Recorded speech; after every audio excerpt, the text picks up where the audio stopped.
Shalom à tous et bienvenue sur la chaîne Ressourcer sa foi.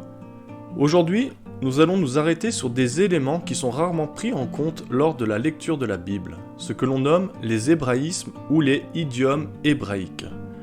Cela nous permettra également de tirer un enseignement pratique et éthique, ce que l'on nomme moussar dans le judaïsme, pour nos vies et dans notre rapport vis-à-vis de notre prochain et de l'argent ou de nos biens. Nous l'avions brièvement mentionné durant la vidéo sur la Torah abolie, accomplie. En effet, le Nouveau Testament est rempli d'hébraïsmes, ce qui semble évident étant donné que les auteurs étaient juifs et imprégnés de cette culture, de cette pensée, éduqués à l'aide de toutes sortes de références et de pratiques religieuses juives. Alors nous allons commencer par définir qu'est-ce qu'un hébraïsme.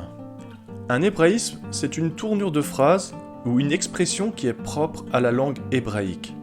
Par exemple, dans notre langue, en français, nous avons l'expression « je l'ai sur le bout de la langue ».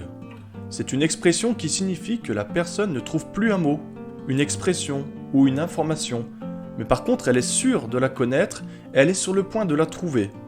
Mais si vous traduisez cette expression dans d'autres langues et hors contexte, la personne qui est en face de vous ne comprendra certainement pas le sens de vos paroles. De la même manière, si un Italien vous dit « in bocca al lupo », qui veut dire « dans la bouche du loup », il est probable que vous ne saisirez pas le sens de cette phrase si vous la traduisez littéralement en français. Cette phrase signifie simplement « bonne chance », notamment avant de passer un examen ou un contrôle. Il en est ainsi pour la langue hébraïque, elle comporte son propre vocabulaire et ses expressions typiques. Dans le cadre de ce partage, nous allons prendre un hébraïsme qui se situe dans le Nouveau Testament, dans le chapitre 6 de Matthieu, au verset 22 et 23. Il nous est dit « L'œil est la lampe du corps. Si ton œil est en bon état, tout ton corps sera éclairé. Mais si ton œil est en mauvais état, tout ton corps sera dans les ténèbres. » Alors que signifie avoir un œil en bon état ou en mauvais état? Et comment comprendre ce passage de l'Évangile? En vérité, il s'agit bien d'un idiome hébraïque. Et les sages d'Israël, dans le cas du mauvais œil, ils nous enseignent qu'il s'agit d'avoir une attitude envieuse, jalouse, non satisfaite de son sort et qui peut être même liée à de l'avarice lorsque le thème est associé à de l'argent. Ils prennent entre autres comme référence ce passage du proverbe 23, verset 6, c'est la traduction du rabbinat qui est encore plus explicite, « Ne mange pas le pain d'un avare et ne convoite pas ses friandises. » Et là, nous voyons que les termes employés pour avare, c'est aïn ra, donc ce qui veut dire mauvais œil. Donc rien qu'avec cet élément, on comprend déjà mieux le lien qu'il y a entre cette attitude de jalousie, envieuse, et le terme de mauvais œil. Mais pour accentuer encore plus ce sujet de l'avarice, nous allons citer le traité de la Mishnah qui s'appelle Pirkei Avot, que l'on peut traduire par Éthique des Pères, qui nous déclare au chapitre 5, à la Mishnah 13, il y a 4 attitudes parmi ceux qui donnent la charité. Celui qui souhaite donner, mais que les autres ne donnent pas, car il voit d'un mauvais œil la bonté des autres et la récompense qu'ils en recevront. Celui qui souhaite que les autres donnent, mais ne souhaite pas donner lui-même. Il voit d'un mauvais œil la dépense de son argent. Celui qui souhaite donner et que les autres donnent, c'est le pieux. Et celui qui ne souhaite ni donner, ni que les autres donnent, c'est le méchant. Là, toujours, dans ce chapitre des Pirkei Avot, on voit que les termes employés ont la même racine que aïn hara. Et au travers de ce passage, nous constatons donc qu'avoir un mauvais œil est en lien avec le sujet de la charité, comme nous l'avons vu, et que lorsque l'homme ne désire pas que les autres donnent ou reçoivent, il révèle la raison véritable, le but pour laquelle il donne la tzedaka. Il ne cherche pas à faire vivre le pauvre ni à accomplir une mitzvah, c'est-à-dire une bonne action, mais son intention est d'être grandi et de recevoir les honneurs. En effet, s'il voulait et s'il donnait par bonté de cœur, il aurait souhaité également voir les autres donner ou recevoir. Mais le fait qu'il ne soit pas capable de voir les autres donner prouve ainsi qu'il ne donne pas de bon cœur, mais seulement pour en tirer des honneurs et être glorifié. Et l'homme est puni pour une telle tzedaka. C'est d'une certaine manière ce qu'il s'est passé, vous savez, dans la parabole des ouvriers, qui est dans Matthieu 20. Le maître de maison, il a payé tous les ouvriers au même salaire, même si le nombre d'heures travaillées était différent d'un ouvrier à l'autre. Et c'est cela qui a suscité le mauvais œil, la jalousie des ouvriers de la première heure, donc ceux qui ont travaillé plus, car ils avaient travaillé plus que les autres et ont néanmoins reçu le même salaire. Ça, on le voit dans les chapitres 12 à 15. Ces derniers n'ont travaillé qu'une heure, et tu les traites à l'égal de nous, qui avons supporté la fatigue du jour et la chaleur. Il répondit à l'un d'eux, « Mon ami, je ne te fais pas tort. N'es-tu pas convenu avec moi d'un denier ?» Donc là, on retrouve le contentement. Il était prévu que je te donne cette chose, pourquoi tu veux plus ? Prends ce qui te revient et va-t'en. Je veux donner à ce dernier autant qu'à toi. Ne m'est-il pas permis de faire de mon bien ce que je veux ? Où vois-tu de mauvais œil que je sois bon ? Donc là, on voit clairement le lien, encore une fois, entre le thème d'avoir un mauvais œil et d'être jaloux, envieux. Et pour aller un petit peu plus loin sur le thème du mauvais œil, on va essayer de comprendre et de voir comment ça se traduit. On l'a déjà vu tout à l'heure un petit peu avec le passage des Pirkei Avot, on a vu que ceux qui ne voulaient pas que les autres donnent, leur but était quoi ? C'était d'être grandi et de recevoir les honneurs. Et c'est pourquoi on va citer un autre passage de l'évangile de Marc, cette fois-ci, qui nous parle un petit peu de ce thème. C'est en Marc 12, versets 38 à 44. Il est dit... Il leur disait dans son enseignement, donc Yeshua, « Gardez-vous des scribes qui aiment à se promener en robe longue et à être salués dans les places publiques, qui recherchent les premiers sièges dans les synagogues et les premières places dans les festins. » Plus loin, au verset 41, Jésus s'étant assis vis-à-vis du tronc, regardait comment la foule y mettait de l'argent. Plusieurs riches mettaient beaucoup. Il vint aussi une pauvre veuve. Elle y mit 2 petites pièces, faisant un quart de sou. Alors Jésus, ayant appelé ses disciples, leur dit « Je vous le dis en vérité, cette pauvre veuve a donné plus qu'aucun de ceux qui ont mis dans le tronc. Car tous ont mis de leur superflu, mais elle a mis de son nécessaire, tout ce qu'elle possédait, tout ce qu'elle avait pour vivre. » J'ai donc décidé de citer ce passage de Marc 12, car pour moi c'est un bon exemple d'une personne qui a une attitude de mauvais œil. En effet, il y a certains scribes qui semblaient mettre beaucoup d'argent, mais d'une part cela ne représentait pas grand chose pour eux, car ils étaient très riches, et leur don n'était que du superflu, mais d'autre part il semble que leur intention prioritaire était d'être vus des autres et honorés. Et c'est ce que nous dit le passage en question de Marc 12 au début de la citation lorsqu'il dit « Les scribes aimaient se promener en robe longue, à être salués dans les places publiques. Ils recherchent quoi ? Les premières places dans les synagogues et les premières places dans les festins. » Et c'est exactement ce que nous a enseigné tout à l'heure les Pirkei Avot, lorsqu'ils nous ont dit que quelqu'un qui n'aime pas voir l'autre donner, il révèle quelque part son attitude de cœur, parce que son intention prioritaire est d'être grandi et de recevoir des honneurs. Maintenant que nous avons vu un peu ce qu'est le mauvais œil, nous allons compléter et terminer la fin du verset 23 qui dit « Si ton œil est en mauvais état, donc nous venons de le voir, tout ton corps sera dans les ténèbres. » Cette fin de verset, on peut la mettre en lien, en parallèle, avec le livre de Tobie, qui est un livre donc deutérocanonique ou apocryphe, donc qui est non présent dans le canon de la Bible hébraïque et protestante, mais qui est présent dans la Septante et dans le canon catholique.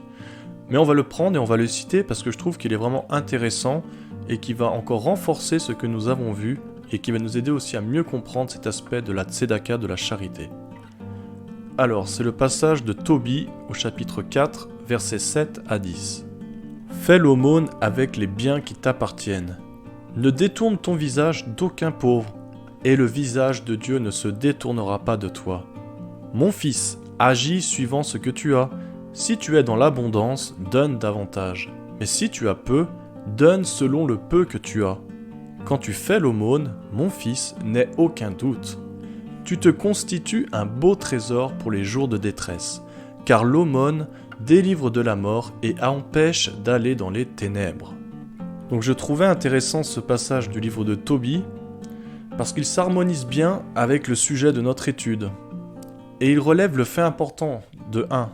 De ne pas détourner son visage d'un pauvre, de 2. qu'en donnant la charité, nous nous constituons un beau trésor, et de 3, que l'aumône nous empêche d'aller dans les ténèbres.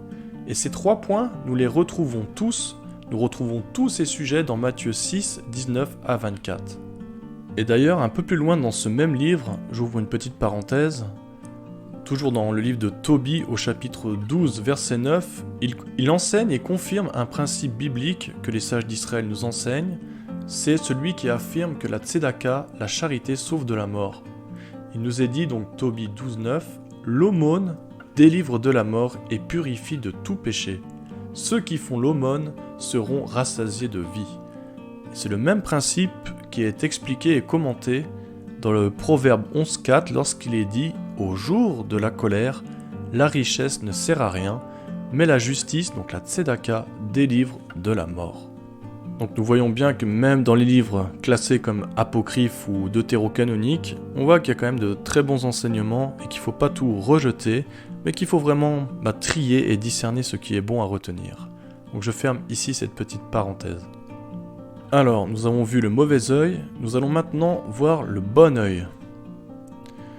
Alors, au contraire du mauvais œil, celui qui a un bon œil, que l'on nomme Aïn Tov, est bienveillant, il est généreux et il n'est pas atteint par l'avarice, la jalousie, l'envie, et il désire même que les autres donnent ou reçoivent et a de la compassion pour son prochain.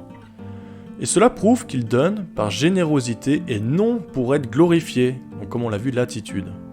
Comme il est dit en Proverbe 22.9, celui qui a bon cœur, donc Aïn Tov, sera béni, car il partage son pain avec le pauvre. Donc inversement, c'est celui qui a un bon œil et non plus un mauvais œil. Et c'est vraiment comme cela qu'il faut comprendre le fait d'avoir bon œil. Now, this saying is not clear in Greek, and I don't think it's ever been translated correctly to English and probably other languages. But if you put the Greek back into Hebrew, you have something that has tremendous significance in Hebrew, well-known idioms in Hebrew. You have good and bad eye in the Bible, you have it in the Mishnah, you have it still to today. When they announce on the radio that they're going to have a cancer drive, they're going to raise money for the cancer fund, they say, volunteers are going to come around and knock on your door tonight. Please give with a good eye. What does that mean? That means give generously. Voilà, donc je pense que le sujet du bon œil est assez clair, mais comme nous l'avons fait pour le mauvais œil, je vais encore une fois reprendre une citation des Pirkei Avot, qui se situe dans le chapitre 5 à la Mishnah 19. Il nous est dit « Celui qui possède les 3 caractéristiques suivantes compte parmi les disciples d'Abraham, notre père, et celui qui possède les 3 caractéristiques opposées compte parmi les disciples de Bilham, l'impie. Les disciples d'Abraham, notre père, possèdent un œil désintéressé, donc Aïn Tova, un esprit humble et une âme modeste. Les disciples de Bilham, l'impie, possèdent un œil envieux, Aïn Ra, et un esprit hautain et une âme avide. Donc encore une fois, les Pirkei Avot nous aident à comprendre qu'est-ce que c'est d'avoir un bon œil. Aïn Tova dans le cas présent, un œil désintéressé, nous dit les Pirkei Avot. Pourquoi un œil désintéressé et pourquoi ce lien avec Abraham? Parce qu'Abraham avait bon œil. Comme il est dit, Abraham, on sait qu'il s'est contenté de ce qu'il avait et il n'a pas convoité l'argent des autres. Et c'est ce que nous avons trouvé avec Abraham quand il a dit au roi de Sodome en Genèse 14, 23 « Je ne prendrai rien de tout ce qui est à toi, pas même un fil ni un cordon de soulier, afin que tu ne dises pas « J'ai enrichi Abraham, rien pour moi ». Donc cet exemple nous sert à comprendre l'attitude d'Abraham. Il était vraiment désintéressé vis-à-vis de l'argent et qu'il se contentait de ce qu'il avait vraiment, quoi. Il était béni pour cela d'ailleurs, on sait qu'Abraham était très riche, mais il était dans le contentement. Et à l'inverse, Bilham, lui, était très proche de l'argent, et on sait qu'il avait un mauvais œil. La tradition juive nous explique qu'il était très avare et qu'il convoitait même l'argent des autres. D'ailleurs, l'épître de Pierre, donc la deuxième épître de Pierre, 2.15, nous dit qu'après avoir quitté le droit chemin, ils se sont séparés en suivant la voie de Balaam, fils de Bossor, qui aima le salaire de l'iniquité. Donc on voit que c'était quelqu'un qui est très proche de l'argent, mais ça dépasse vraiment le cadre de cette étude. Donc on va revenir sur le bon œil, et donc on l'a vu, celui qui a un bon œil, comme Abraham, il est dans le contentement, et il prend plaisir à donner et à voir les autres donner ou recevoir, et la bénédiction repose sur ce type d'homme. Toujours dans le sens du bon œil, du Ayin Tov, j'ai envie de vous citer quand même Moshe. C'est un exemple qui est un peu différent, mais qui va aller dans le sens du bon œil, d'être bienveillant. Il nous est dit dans Nombre 11-27, « Eldad et Médad prophétisent dans le camp. » Et là, Yoshua y répond, il prit la parole et dit, « Moïse, mon Seigneur, empêche-les. » Moïse lui répondit, « Es-tu jaloux pour moi ? Puisse tout le peuple de l'Éternel être composé de prophètes, et veuille l'Éternel mettre son esprit sur eux. » Alors loin d'être jaloux ou inquiet de sa propre gloire ou renommée, Moshe, il a repris Yoshua, il a repris Josué en lui disant que c'était une bonne chose de voir d'autres personnes du peuple prophétiser, que l'Éternel même puisse les aider. Et Moshe, il a eu cette attitude de se réjouir de voir d'autres que lui annoncer la parole du Saint, béni soit-il. Donc on voit vraiment la formidable mida, le formidable trait de caractère de Moïse qui avait vraiment ce bon œil. Alors maintenant nous revenons sur Matthieu 6, versets 22-23 et le sens plus large, et on va essayer d'expliquer un petit peu le contexte du passage du bon et mauvais œil. Donc ce que nous venons d'expliquer et de voir concernant le Ayin Ra ou le Ayin Tov, ça s'intègre vraiment bien dans le contexte du chapitre 6 de l'évangile selon Matthieu. Car du verset 19 au verset 24, donc qui entoure nos versets de référence, il nous est dit « Ne vous amassez pas des trésors sur la terre ». Et au 21, « Car là où est ton trésor, là aussi sera ton cœur ». Et plus loin, au 24, « Nul ne peut servir deux maîtres, car ou il haïra l'un et aimera l'autre, ou il s'attachera à l'un et méprisera l'autre. Vous ne pouvez servir Dieu et Mammon. » Donc Mammon, c'est un terme qui désigne la richesse ou le profit. Donc pour conclure, on a vu que Yeshua, dans ces versets, il nous enseigne sur l'importance de la charité et de la bonne attitude à adopter vis-à-vis de l'argent, la matérialité, les possessions, et de ne pas les élever au niveau de maître, Mammon. C'est pourquoi, à la suite des versets 19-24, il est dit « C'est pourquoi, je vous dis, ne vous inquiétez pas pour votre vie de ce que vous mangerez, ni pour votre corps de quoi vous serez vêtus. La vie n'est-elle pas plus que la nourriture, et le corps plus que le vêtement ?» Si je paraphrase un peu les phrases du maître, c'est comme s'il disait « Ne placez pas confiance dans vos biens, de comment subvenir à vos besoins, c'est moi, Hachem, Dieu, qui pourvoit à tout cela. Soyez donc libres de donner de vos biens, je prends soin de vous. » Et il en résulte justement de cette attitude et de ce Ayin Tov ou Ayin Hara, il en résulte de notre bonne santé spirituelle ou de notre aveuglement spirituel qui a été imagé par « tout ton corps sera dans les ténèbres ». Et c'est vraiment imagé par l'idiome hébraïque du bon état ou du mauvais état de notre œil qui nous permet ou non d'éclairer tout notre corps. Si une personne est généreuse et charitable, elle a bon œil comme on l'a vu. La lampe de son corps éclaire, elle remplit son corps de lumière, c'est-à-dire qu'il est dans la volonté divine de donner. Comme il est dit en Luc 11,36, « Si donc tout ton corps est éclairé, n'ayant aucune partie dans les ténèbres, il sera entièrement éclairé, comme lorsque la lampe t'éclaire de sa lumière. » A l'inverse, si la personne a un mauvais œil, c'est-à-dire qu'elle est avide ou égoïste, la lampe de son corps n'éclaire pas et son corps tout entier est rempli de ténèbres, ce qui veut dire qu'elle est spirituellement aveugle. Donc nous avons appris qu'il faut être aussi des disciples d'Abraham, avec ce bon œil généreux dans notre charité, dans le contentement et désireux d'aider notre prochain, sans jalousie ni hypocrisie. Et pour terminer sur une bonne note, je vais citer le Baal HaTurim, un grand rabbin du XIIIe et XIVe siècle, qui commente sur le verset de Exode 30-12, où il est dit « Chacun donnera le rachat de sa personne ».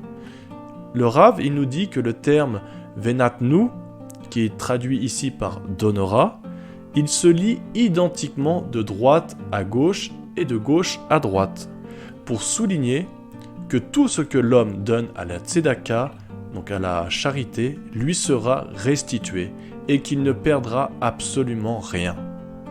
Et qui est riche? C'est celui qui trouve satisfaction dans sa richesse.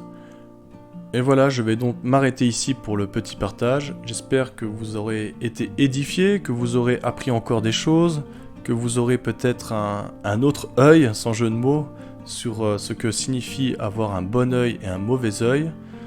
J'espère également que ce partage vous aidera peut-être à donner plus librement, en tout cas de mieux aussi introspecter nos attitudes lorsque nous donnons ou recevons, ou lorsque nous voyons les autres aussi donner et recevoir, et qu'il faut vraiment avoir un bon cœur et avoir vraiment ce bon œil.